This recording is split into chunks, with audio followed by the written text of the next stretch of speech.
everyone, welcome to my channel. This is Namami Gupta, your tally expert. Guys, आज इस video में मैं आपको बताऊंगी कि टैली में हम एक्सपोर्ट एंड इंपोर्ट कैसे करते हैं। तो एक्सपोर्ट एंड इंपोर्ट का मीनिंग बेसिकली टैली में ये होता है कि हमें अगर टैली का डेटा एक कंपनी से दूसरी कंपनी में ट्रांसफ़र करना हो, या हमें टैली का जो डेटा है वो एक्सेल में हमें ट्रांसफ़र करना हो, कोई डेटा, कोई इनवॉइस, कोई भी वाउचर, कोई भी हमें चीज़ अगर वो एक जगह से दूसरी जगह ट्रांसफ़र करनी हो तो वो हम कैसे करेंगे। तो उसके लिए सबसे पहले हमें कंपनी सेलेक्ट कर लेनी है जिस भी कंपनी का डेटा हमें ट्रांसफ़र करना है। तो यहाँ पे मैं एक कंपनी सेलेक्ट कर लेती हूँ। I choose volume 1।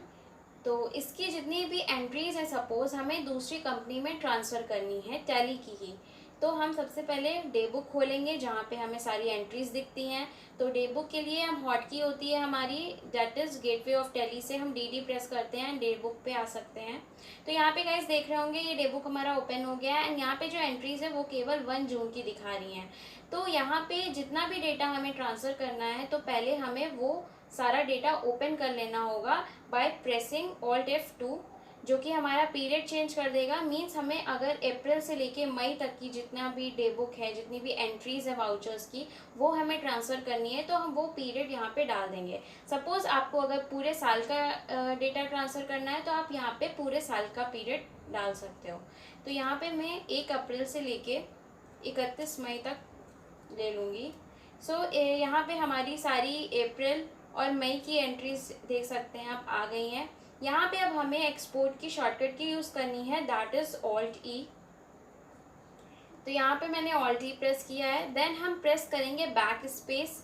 So back space जाने के बाद यहाँ पे लैंग्वेज हमें डिफ़ॉल्ट ही सेलेक्ट करनी है, यहाँ कोई चेंजेस नहीं करना है। देन एंटर करना है। फॉर्मेट आपको बहुत सारे यहाँ दे रखे हैं, मींस अगर आपको टैली टू टैली ही ट्रांसफ़र करना है, means from one company to another company, तो आप XML data interchange option select करेंगे। एंड अगर आपको PDF फाइल में कन्वर्ट करना हो तो आप PDF ले सकते हो। JPG इमेज ऐसे ही दे रखा है आपको, HTML, Excel एंड ASCII। तो यहाँ पे हमें फ़िलहाल दूसरी कंपनी में ट्रांसफ़र करना है, उसके लिए हम XML डेटा इंटरचेंज ही लेंगे। एक्सपोर्ट लोकेशन सेम रहेगा, उसमें आपको कोई चेंजेस नहीं करने हैं। देन आपको आना है आउटपुट फाइल नेम में। सो आउटपुट फाइल नेम बहुत ही इंपॉर्टेंट चीज़ है। यहाँ पे हम जो भी आउटपुट फाइल नेम डालना है वही हमें इंपोर्ट करते समय भी वही नाम डालना होता है। सो जो भी यहाँ पे आप डालोगे वो आपको याद रखना है। एंड ये चीज़ भी ध्यान रखनी है कि यहाँ पे जो एक्सटेंशन होता है दैट इज़ .xml, वो लगाना ज़रूरी है। तो यहाँ पे जो आउटपुट बाय डिफ़ॉल्ट यहाँ पे debug.xml आ रहा है, हम ये भी यूज़ कर सकते हैं, बट अगर आप चेंज करना चाहो, सपोज़ यहाँ पे मैं tally123.xml, तो मैं ये एक आउटपुट फाइल नेम मैंने दे दिया है। तो जब इंपोर्ट करूँगी तो मुझे सेम यही डालना है, कोई भी नाम आप ले सकते हो यहाँ पे, बस .xml लगाना मत भूलिएगा। देन यहाँ पे ओपन एक्सपोर्टेड फोल्डर येस रखना है। फॉर्मेट में हम आएंगे डिटेल्ड में, जो भी हमें डीबुक चाहिए वो डिटेल फॉर्मेट में चाहिए तो हम यहाँ डिटेल ले लेंगे। बाकी यहाँ पे आपके बहुत सारे ऑप्शन दे रखे हैं आपके फॉर्मेट से ही रिलेटेड, वो आप अपनी कन्वीनियंस के अकॉर्डिंग येस और नो कर सकते हो। तो यहाँ पे अगर नरेशंस भी आपको ट्रांसफ़र करने हैं तो आप येस कर लो। बिल वाइज डिटेल हैं, कॉस्ट सेंटर्स है, तो ये सारे ऑप्शन भी अगर आपको इन सारे ऑप्शंस के सहित आपको ट्रांसफ़र करना है डेटा, तो आप यहाँ पे ये सब येस कर सकते हो। तो फिलहाल के लिए मैं ये सारा येस कर लेती हूँ। एंड वाउचर्स यहाँ पे आपको भी दे रखे हैं। अगर आपने 2 टाइप के वाउचर यूज़ कर रखे हैं, that is accounting and inventory, तो मैंने जैसा कि बताया अकाउंटिंग वाउचर्स आपके 4 होते हैं, payment, contra, journal and receipt. उनके साथ साथ अगर आपको sale, purchase, debit and credit note, ये सारी भी अगर ट्रांसफ़र करनी है तो आप ऑल वाउचर्स यूज़ करेंगे। बट अगर आपको केवल अकाउंटिंग या केवल इन्वेंट्री के वाउचर्स की एंट्री अगर ट्रांसफ़र करनी है तो आप वो स्पेसिफिक चीज़ भी चूज़ कर सकते हो। तो यहाँ पे हम फिलहाल के लिए ऑल वाउचर्स ही लेंगे, हमें सारे वाउचर्स की एंट्रीज चाहिए एंड हम एक्सपोर्ट के लिए एंटर कर देंगे। एंटर करने के बाद हमें कुछ सेकंड हमने वेट करा, तो यहाँ पे एक आपको ऐसा विंडो ओपन होके आ जाएगा जिसको आपको Alt F4 से क्लोज करना है, बाकी आप माउस से क्रॉस भी कर सकते हो। देन हम एस्केप करेंगे। एस्केप करने के बाद हमें गेटवे ऑफ टैली पे आना है, जो कि ये स्क्रीन, हम इसको गेटवे ऑफ टैली बोलते हैं। यहाँ पे हमें Alt F3 प्रेस करना है। सो ध्यान रखेंगे गाइज, यहाँ पे Alt F3 प्रेस करना है, Alt F1 मत करिएगा गलती से, क्योंकि जिस भी डेटा को हम ट्रांसफ़र कर रहे हैं वो हमें बेसिकली ओपन रखनी है वो कंपनी, एंड तभी हमारा वो डेटा दूसरी कंपनी में ट्रांसफ़र हो पाएगा। तो यहाँ पे हम एक कंपनी क्रिएट कर लेते हैं। हम यहाँ पे दूसरी कंपनी जो ऑलरेडी बनी है उसमें भी अपना डेटा ट्रांसफ़र कर सकते हैं, बट यहाँ पे हम आपको चेक कराने के लिए एक नई कंपनी क्रिएट कर रहे हैं। तो यहाँ पे मैं एक ट्रांसफ़र के नाम से कंपनी क्रिएट कर लेती हूँ, एंड से हम सेव कर देंगे Ctrl+A। सो यहाँ पे हमारी ट्रांसफ़र के नाम से भी एक कंपनी ऑलरेडी क्रिएट हो चुकी है, एंड वॉल्यूम 1 भी शो हो रहा है। तो ये ध्यान में रखना है, दोनों ये चीज़ शो करनी चाहिए आपकी। देन आपको एस्केप करना है बैक जाने के लिए। फिर आपको यूटिलिटीज़ में एक ऑप्शन दिख रहा है डाटास इम्पोर्ट डेटा, वो आपको वहाँ पे आना है, एंड आपको मास्टर्स पे आना है, सॉरी वाउचर्स पे आप आओगे एंड एंटर कर दोगे। सो वाउचर्स पे आके आपको वही फाइल नेम यहाँ पे आउटपुट फाइल नेम देना है जो हमने वहाँ पे डाला था, जो था हमारा tally123.xml। सो ये एंटर करके हम ये टाइप करके हम एंटर कर देंगे एंड एस्केप करेंगे। अब गाइस यहाँ देख रहे हैं कि हमारी जो कंपनी खुली है वो ट्रांसफ़र जो हमने नई बनाई थी उसमें कोई भी एंट्रीज हमने की नहीं है। सो हमने ये डेटा सिर्फ ट्रांसफ़र किया है अप्रैल और मई का। तो यहाँ पे जब हम डेबुक खोलेंगे एंड यहाँ हम चेक करेंगे तो देखिए कुछ एंट्रीज ऑलरेडी दिखा रही हैं जो कि सिर्फ 1 अप्रैल की है। तो यहाँ पे हम पीरियड डालने के लिए Alt F2 करेंगे एंड यहाँ पे 31 मई तक का पीरियड डालेंगे। तो आप देख रहे होंगे कि यहाँ पे सारी एंट्रीज हमारी ट्रांसफ़र हो चुकी हैं। सो इस तरीके से गाइज हम अपनी डे बुक ट्रांसफ़र कर सकते हैं।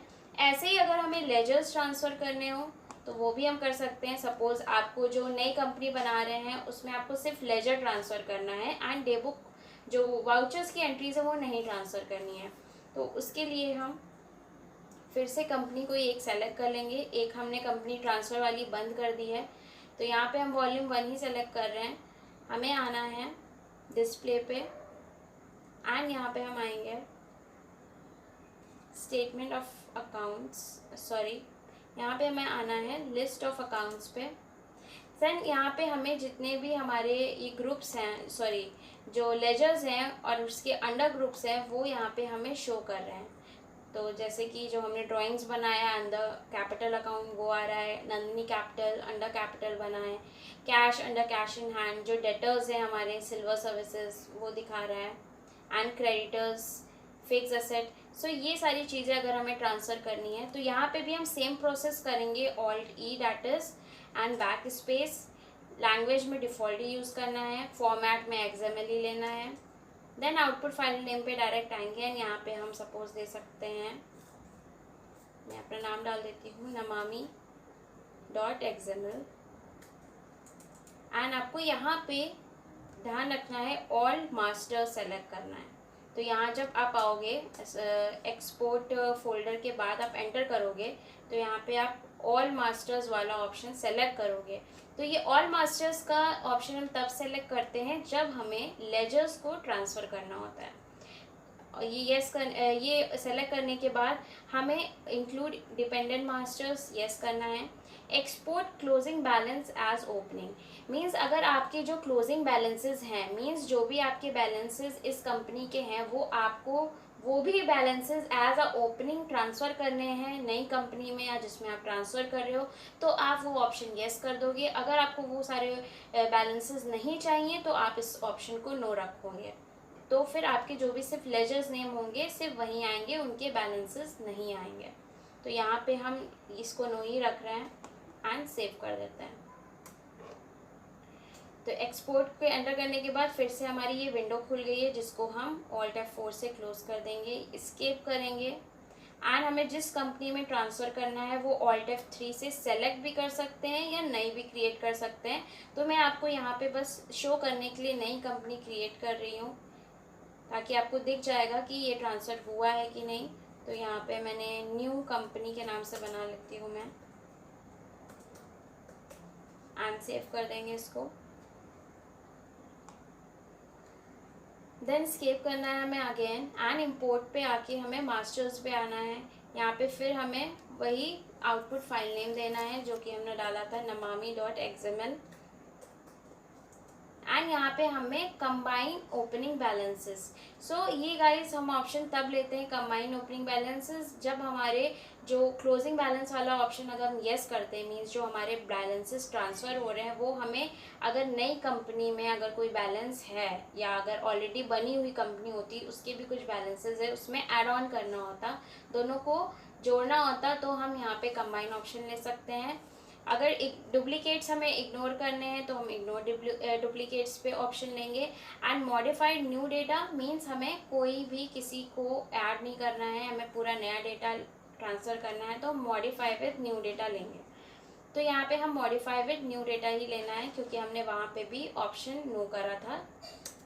एंड हम यहाँ पे एंटर कर देंगे। देन हमें स्किप करना है। यहाँ पे चेक करने के लिए या तो आप अकाउंट इन्फो पे जाके, लेजर पे जाके, ऑल्टर या डिस्प्ले पे जाके देखिए, ये हमारी जो कंपनी है न्यू कंपनी के नेम से हमने बनाई थी। नई कंपनी है, इसमें कोई लेजर्स कुछ भी नहीं क्रिएट करे थे, बट हमने जो एक्सपोर्ट किया है, सॉरी जो इंपोर्ट किया है एक्सपोर्ट के बाद, उसके बाद हमारे सारे लेजर्स यहाँ पे शो कर रहे हैं। तो इस तरीके से भी हम चेक कर सकते हैं। एक ऑप्शन और है, डिस्प्ले पे जाके लिस्ट ऑफ अकाउंट्स, यहाँ भी आपके देखिए वो सारे लेजर्स शो कर रहे हैं। तो इस तरीके से हम एक जगह से दूसरी जगह ट्रांसफ़र कर सकते हैं by using export and import. तो एक्सपोर्ट एंड इंपोर्ट बेसिकली क्या होता है कि जैसे कि हम कॉपी एंड पेस्ट करते हैं उसी तरीके से हमारा एक्सपोर्ट एंड इंपोर्ट होता है। इसी तरीके से आप एक वाउचर भी ट्रांसफ़र कर सकते हो, एक एंट्री भी ट्रांसफ़र कर सकते हो। कुछ भी डेटा आपको ट्रांसफ़र करना है from one company to another, वो आप इस फीचर के थ्रू कर सकते हो, that is export and import. So I hope guys आपको ये वीडियो समझ में आया होगा। तो वीडियो को लाइक करना मत भूलिएगा and do share with your friends. Thank you for watching guys, bye bye.